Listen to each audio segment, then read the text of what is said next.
بسم الله الرحمن الرحیم. السلام علیکم ورحمۃ الله.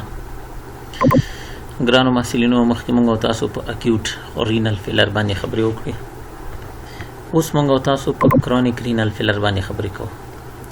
د نوم نه معلومیږي چې دا یو ځانډنۍ یا مزمنه ناروغي ده او پښتورګی پکې بې کفایته شوی، یعنې پښتورګی خپل فنکشن یا وظیفه ورکې سرته نشي رسولی.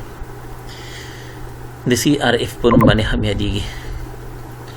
په دې ناروغۍ کې پښتورګي چې دي په پیشرفته شکل یا پرمختللي شکل باندې او په نه ارجاع کېدونکي شکل، یعنې یو ایریورسیبل شکل باندې خپله وظیفه یا فنکشن له لاسه ورکوي. او په دوی کې داسې کېږي چې د پښتورګو د پارنکایم نسج چې دی یا پارنکایمل ټیشو چې دا پکې خرابېږي یا د منځه ځي ورکوي. پارنکایمل ټیشو چې د منځه لاړه، نفرونونه په خپله خرابېږي چې د پښتورګو ساختماني او وظیفوي واحدونه دي، او دا پروسه چې دوامداره شي دا د ناروغ د مرګ سبب ګرځي. نو په کرونیک رینل فیلر کې د پښتورګو بې کفایتي یا ډسفنکشن په پرمختللي شکل باندې دی، بیرته خپل لومړني حالت ته نه راځي، ایریورسیبل شکل دی. په دوی کې پارنکایمل ټیشو خرابېږي یا د منځه ځي، نفرونونه ورکې بې کفایته کېږي یا خرابېږي او د ناروغ د مرګ سبب ګرځي. کرونیک رینل فیلر د دوو سببونو د وجې څخه منځته راځي، چې یو ته موږ وایو د ګلومیرول ناروغۍ او بل ته موږ وایو ټیوبولو انټرسټیشل ناروغۍ. ګلومیرول ناروغۍ چې دي یا په پرایمري شکل باندې منځته راځي یا په سیکنډري شکل باندې. په پرایمري شکل باندې ګلومیرول داسې ناروغه کېږي چې په خپله په دې ګلومیرول کې ستونزه موجودي یا افت په خپله په ګلومیرول کې موجودي. دې ته موږ پرایمري ګلومیرولر ډیزیز وایو. او سیکنډري ګلومیرولر ډیزیز داسې وایي چې زموږ او ستاسو بدن کې بل یو ناروغي موجوده اوسي او هغه ناروغي په ثانوي شکل یا په سیکنډري شکل باندې زموږ ګلومیرول چې دا تخریب کړي، او دې ته موږ سیکنډري ګلومیرولر ډیزیز وایو. نو د ګلومیرول ناروغۍ کې د CRF سبب ګرځېدلی شي. بل د ټیوبولو انټرسټیشل یا د ټیوبولو او د بین الخلالي برخې د پښتورګو ناروغۍ دي چې کېدلی شي چې د رګونو د بې کفایتۍ د وجې څخه د رګونو د ناروغۍ د وجې څخه منځته راشي، کېدلی شي د انتاني ناروغۍ د وجې څخه منځته راشي، ټوکسیکي ناروغۍ د وجې څخه منځته راشي، او یا د ابسټرکټیو ډیزیز یا انسدادي ناروغۍ د وجې څخه منځته راشي. په ګلومیرولر ډیزیز کې د فلټریشن پروسه چې دا په نارمل شکل باندې صورت نه نیسي، او په ټیوبولو انټرسټیشل ډیزیز کې د ری ابزرپشن او د سیکریشن پروسه صورت نه نیسي. او بلاخره دغه دواړه علتونه چې د کرونیک رینل فیلر سبب ګرځېدلی شي.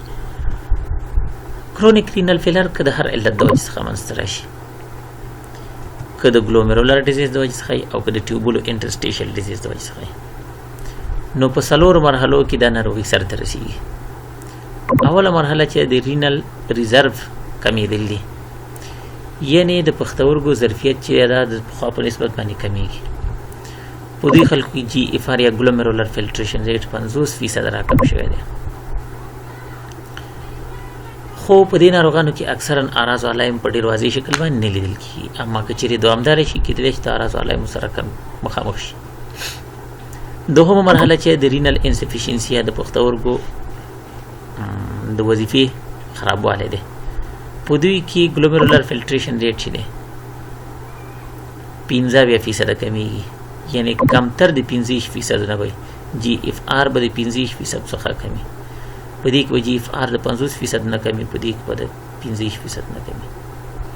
درېم مرحله چې د پښتورګي بې کفایتي دی یا رینل فیلر دی، چې په دې کې GFR چې د 10% په اندازه باندې صورت نیسي، یعنې ګلومیرولر فلټریشن ریټ چې دی دا د 10% څخه هم کمیږي.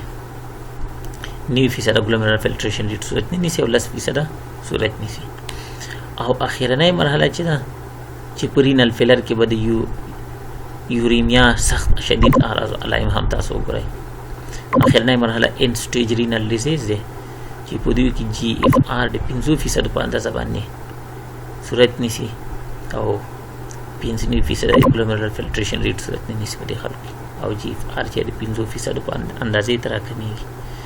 په لومړني سټیج کې GFR 50% ته راکمیږي، په دوهم سټیج کې GFR 25% ته راکمیږي، په دریم سټیج کې یا مرحله کې GFR 10% ته راکمیږي، او په څلورم سټیج کې چې د مړینې سبب ګرځي ګلومیرولر فلټریشن ریټ چې دی 50% ته راکمیږي او 15% G4 په کې صورت نه نیسي. ډاکټر صاحبانو اکیو کرونیک رینل فیلر چې د هر علت د وجې څخه منځته راشي بالاخره د یوریمیک سینډروم سره د کلینیک له نظره مخامخ کیږي.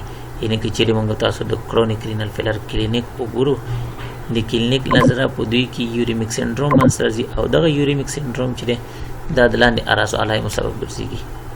کېدلی شي چې پرایمري فایندینګ یا اعراضو علایم په صورت ونیسي چې په دوی کې رینل اعراضو علایم یا د پښتورګي اعراضو علایم صورت نیسي.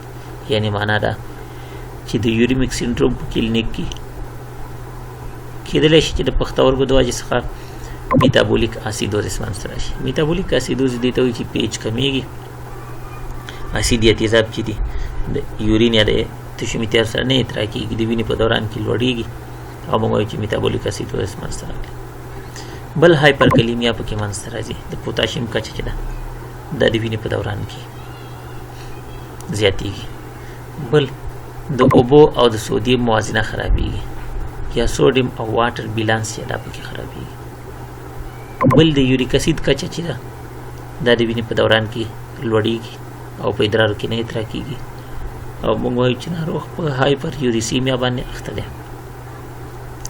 او بل د اعراضو علایمو جملې څخه د یوریمیک سینډروم دا دی چې ناروغ په ازوټیمیا باندې اخته کېږي، یعنې د وینې په دوران کې بیوین او کرېټین چې دا لوړېږي.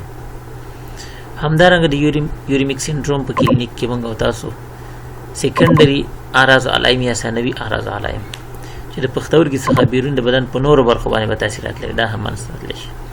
د مثال په ډول باندې ناروغ د انیمیا سره مخامخ کېږي، ناروغ د پوستکي د اعراضو علایم سره مخامخ کېږي لکه خارښ، ناروغ د زړه او د رګونو د اعراضو علایم سره مخامخ کېږي، په زړه کې پیریکارډایټس منځته راتلی شي، ناروغ د تنفسي سیستم د اعراضو علایم سره مخامخ کېږي،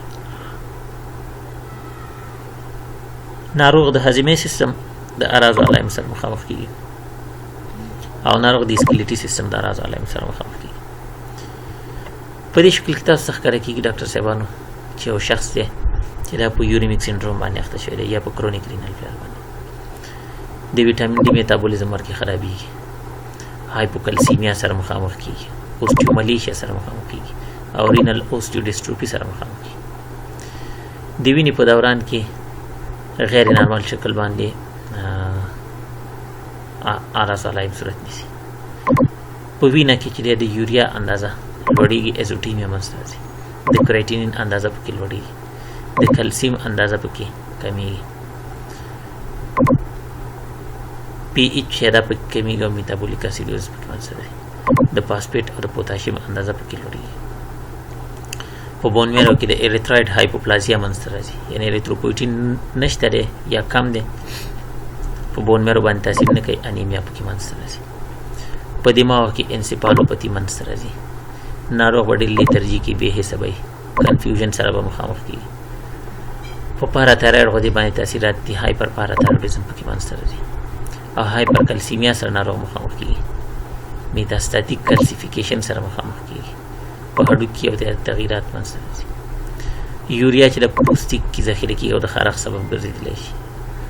په زړه کې پیریکارډایټس منځته راتلی شي چې د یوریمیک پیریکارډایټس ویل کېږي او د وینې فشار پکې لوړېدلی شي، هایپرټنشن.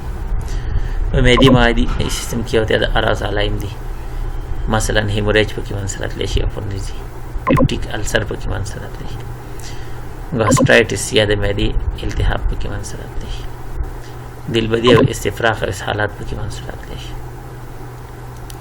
ناروغ چې د پښتورګو بې کفایته د وجې څخه د ډیهایډریشن سره مخامخ کېږي، د پولی یوریا سره مخامخ کېږي. همدارنګه د تخشو میتیازو کنسنټریشن یا غلظت چې دا پکې خرابېږي. کېدلی شي چې ناروغ د پروټین یوریا سره مخامخ شي، په تشو میتیازو کې پروټینونه وي. همدارنګه کاسټونه یا د تیږو په شانتې ساختمانونه پکې لیدل کېږي. کاسټونه کېدلی شي د سرو کرویاتو د تجمع د وجې څخه منځته راشي یا د کلاټ د وجې څخه او یا د سپینو کرویاتو د وجې څخه. نو په دې شکل کې تاسو ته ښکاره کېږي چې په کرونیک رینل فیلر باندې اخته شخص چې دی د بدن په مختلفو برخو باندې په رینل ډول باندې یا په ایکسټرا رینل ډول باندې مختلف اعراض علایم د ځان څخه ښودلی شي. دا و د کرونیک رینل فیلر په اړه باندې یو څو خبرې په دې هیله چې د ډاکټر صاحبانو د استفادې وړ وګرځېږي.